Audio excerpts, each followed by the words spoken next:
کریں گے تو آپ کو نہیں، مجھے بڑی تکلیف ہوگی یار، میں اتنی دور سے چل کے آیا ہوں، کسی نے میرا درد ہی نہیں سنا یار، سب کو اپنی اپنی پڑی ہوئی ہے جی۔ یہ چھوڑیں یار، یہ موبائل کیا، یہ کت خانہ خرید لیا آپ سب نے، حضور کی باتیں سنا کرو بیٹھ کے۔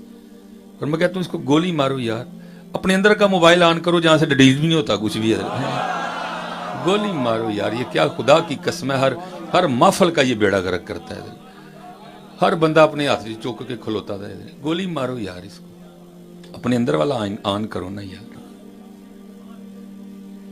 اس لیے میں زیادہ نہیں آپ کو تنگ کروں گا، میں 10 سے 15 منٹ بعد آپ سے اجازت لے لوں گا، لیکن یہ 10 منٹ تو سن لیں یار، آپ کی مہربانی ہے، ٹھیک ہے؟ کوشش کیا کریں۔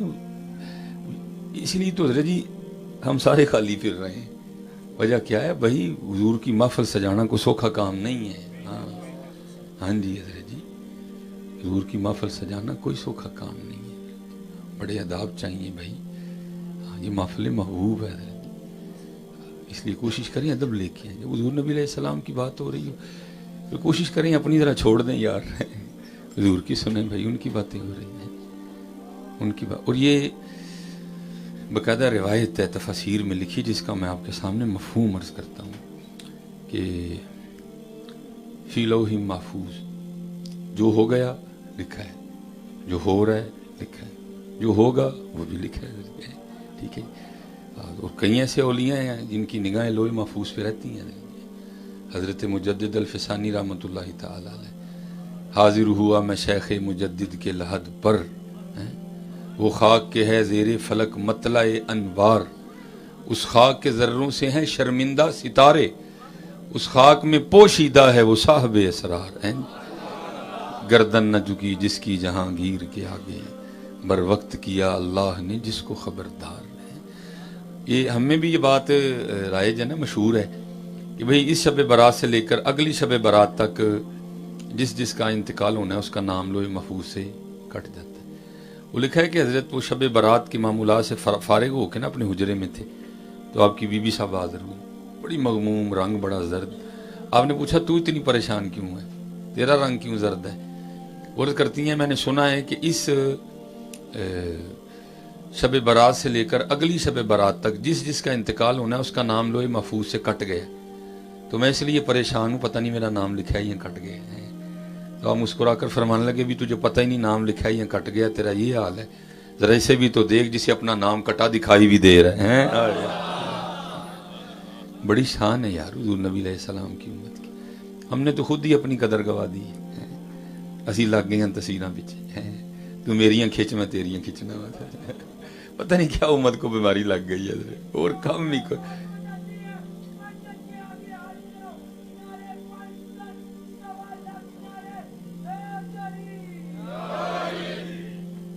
یہ پتہ نہیں حضرت جی ہمیں کیا ہو گیا ہے۔ اللہ، میں یہ نہیں کہ میں پنڈی، میں اللہ کی قسم اللہ کو جان دینی ہے۔ ہمیں بھی وہ تقریریں آتی ہیں، وہ کیا کہتے ہیں، وہ کرسیاں پننے والی ہیں، بھئی ہم نے بھی تو مدرسوں میں پڑھا ہے نا، وہ 12 تقریریں ہم نے بھی یاد کی، مجھے بھولی نہیں ہیں، مجھے ساری یاد ہیں، لیکن حضور کی امت کو اب ان کی ضرورت نہیں ہے، حضور کی امت کو خیر خواہی کی لوڑ ہے۔ اور میں حقیقت کہتا ہوں پتر، کیا میرے ساتھ تم نے تصویریں کھنچوا کے لینا ہے یار، میں بیٹھا ہوں حضور کی محفل میں بیٹھا ہوں، جان اللہ کو دینی ہے، میرا دل کرتا ہے تم سب کو اللہ حضور کی محبت میں اتنا کمال عطا کرے، لوگ تمہارے ساتھ کھنچوائیں آ کے۔ میں ہر تقریر یہی مشن لے کے کرتا ہوں، میں تمہارے اندر حضور نبی علیہ السلام کی محبت کا وہ دیا جلا دوں کہ لوگ تمہارے ساتھ تصویریں کھنچوانے آئے ہیں۔ ہاں حضرت جی ہوتا ہے، تھوڑی سی محنت کر کے تو دیکھو یار، ہم نے تو اپنی قدر خود ہی گوا دی ہے۔ یہ لکھا ہے کہ ہارون الرشید کا دور تھا، تو کوئی بزرگ تھے تو انہوں نے دوران جمعہ آنا خطاب میں ذرا ہارون کے لیے سخت الفاظ بول دیے۔ ذرا بادشاہ وقت تھا، ایجنسیوں نے جا کر خبر دی کہ حضرت آج تے مولوی صاحب نے جمعہ تاڑے دے لا ہڑیا سارا۔ اس نے کہا اٹھا لاؤ، وہ لے گئے۔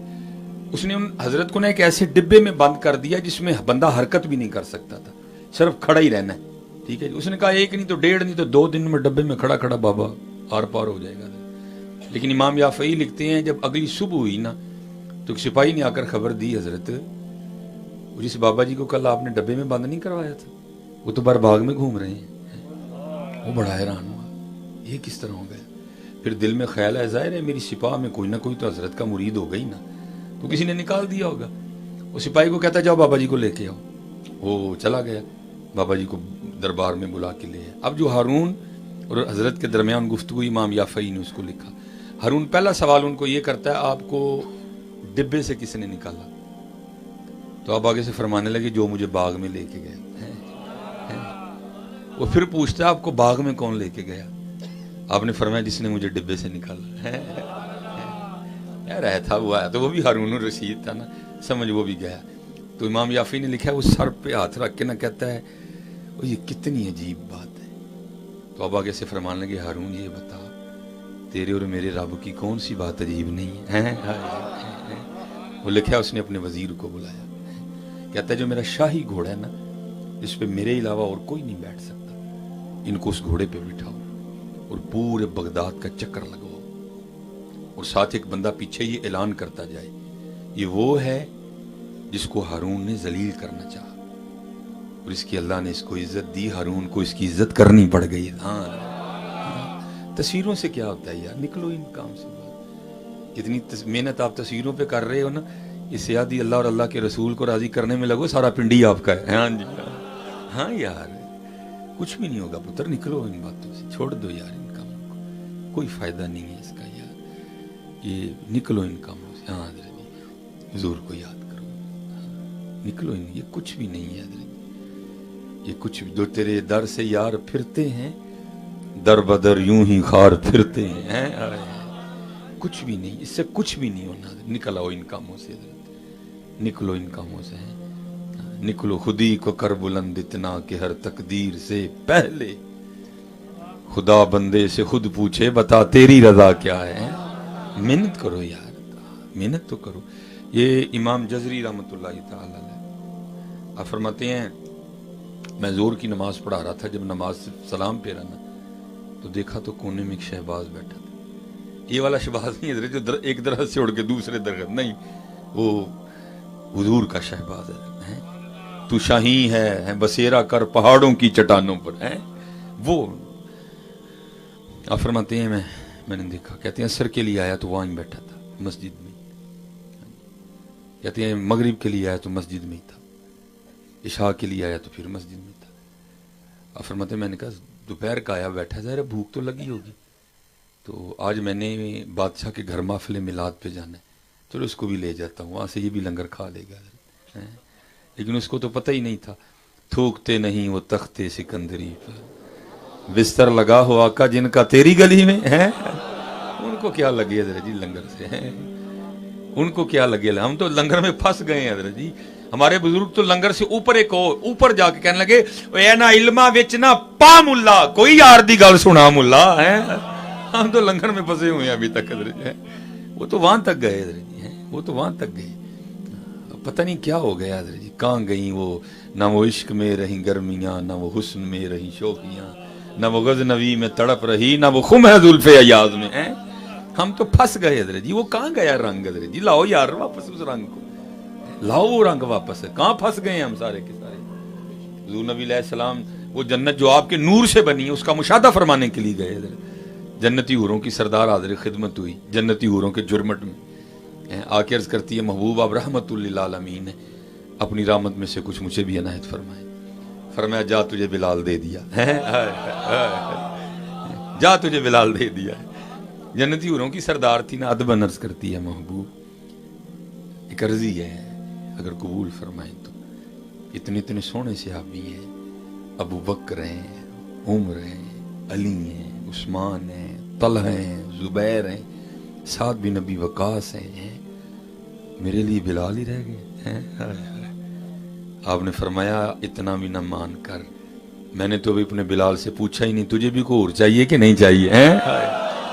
ہم تو پھنس گئے نا, ہم تو پھنس گئے, ہم تو پھنس گئے. وہ تو جو اقبال نے امت کو ایک سوچ اور فکر دی تھی, پتہ نہیں کہاں گئی ہے. اقبال کیا کہتے ہیں, تیرے عشق کی انتہا چاہتا ہوں، میری سادگی دیکھ کیا چاہتا ہے جی. ہوں تو بدل گیا حضرت جی.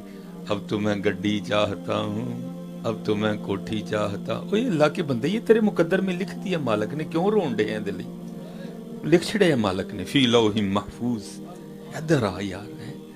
اور پھر عشق نے جوش مارا اور اقبال کے قلم کو جو ہے نا وجد آیا، اور پھر اس نے کاغذ پہ رنگ بکھیرے. اقبال کیا لکھتے ہیں؟ یہ جنت مبارک رہے زاہدوں کو ہے کہ میں آپ کا سامنا چاہتا ہوں، میری سادگی دیکھ کیا چاہتا. کہاں گئی یار وہ باتیں، کہاں گئی وہ محبتیں؟ لگ گئی ہیں سارے ریس چل، پیسہ پیسہ پیسہ پیسہ. کہاں گئی وہ محبتیں؟ کہاں گئی وہ محبت؟ لگ گئی اس ریس میں. اس لیے پتر نکلو اس تصویرزم سے، خودی کو کر بلند اتنا کہ ہر تقدیر سے پہلے. کوئی آئندہ رنگ پیدا کرو. میں پنڈی آواں تو میں کہاں یارو بندہ تے لبو، میں بھی وہ تصویر کھچانی ہے.